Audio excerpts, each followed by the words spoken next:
Hello everyone, எல்லோரும் எப்படி இருக்கீங்க? இன்றைக்கி நம்ம சேனலில் என்ன பார்க்க போகிறோம்னு பார்த்திங்கன்னா, டுடே லஞ்ச் பிரிஞ்சால் கத்திரிக்காய் சாம்பார் வச்சு புடலங்காய் பொரியல் பண்ணலாம் அப்படின்னு ஒரு ஐடியாவில் இருக்குது. இப்போதும் போல் வடித்த சாதம், புடலங்காய் பொரியல், கத்திரிக்காய் சாம்பார். ஸோ வாங்க இன்றைக்கி வீடியோக்குள்ளே போகலாம்.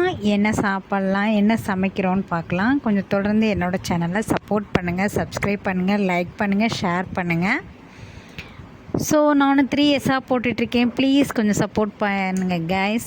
சப்ஸ்கிரைப் பண்ணுங்கள், என்னோடய வீடியோ கொஞ்சம் ஷேர் பண்ணுங்கள் ப்ளீஸ் ப்ளீஸ் ப்ளீஸ். சரி வாங்க வீடியோக்குள்ளே போகலாம். இன்றைக்கி கத்திரிக்காவை அரைஞ்சி வச்சாச்சு. தக்காளி வெங்காயம் வழக்கம் போல் அரைஞ்சி கட் பண்ணி வச்சாச்சு.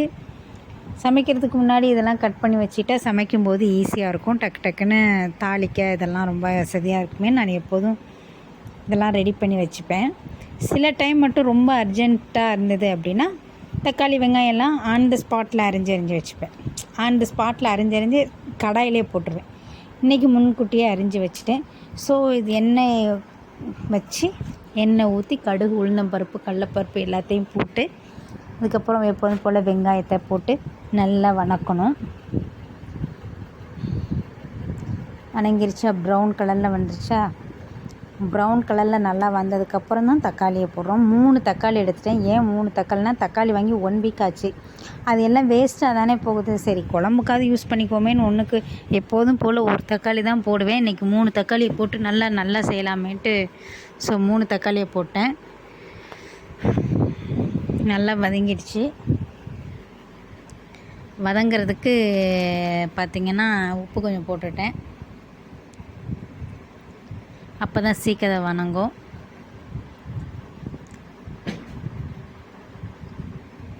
அதுக்கப்புறம் கத்திரிக்காய் வள்ளி போட்டேன்.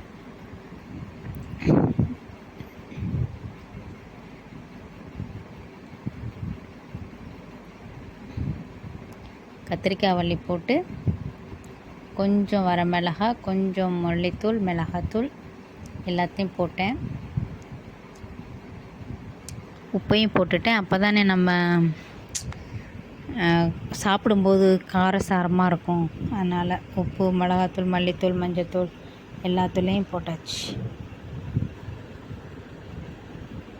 ஸோ மிளகாத்தூள் போட்டாச்சா, மல்லித்தூள் போட்டாச்சா, இப்போ மஞ்சத்தூள் அடுத்தது போட்டு ஒரு கலக்கணும். கரண்டிலேயே நல்லா கலக்கி கிண்டி கிளறி விட்டுக்கலாம். கிண்டி விட்டதுக்கப்புறமா நம்ம ஏற்கனவே நான் பருப்பு வேக வச்சிட்டேன். சாம்பாருக்கு பருப்பு வேக வச்சு நல்லா கடைஞ்சி விட்டு வச்சுருக்கேன். அந்த தண்ணி எடுத்து அந்த பருப்பு தண்ணியையும் பருப்பு அதை எடுத்து ஊற்றிட்டோம்னா முடிஞ்சு போச்சு.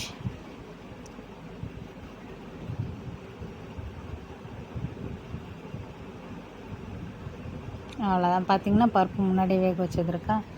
ஸோ பருப்பு தண்ணியை ஊற்றிட வேண்டியதான். அதில்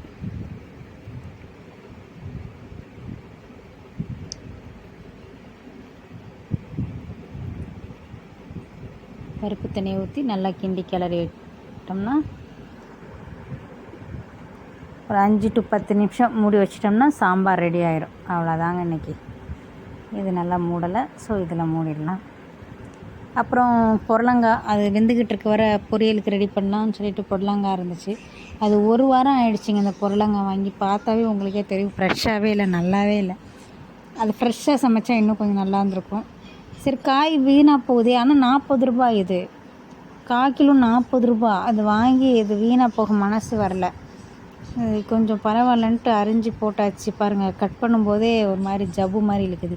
இதே ஃப்ரெஷ்ஷானதாக இருந்துச்சுன்னா கட் பண்ணும்போதே டக்குன்னு கட் பண்ணிடும். நடுவில் இருக்க விதையெல்லாம் எடுத்துப்போம். புடலங்காய் அரிஞ்சுப்போம் வளைஞ்சி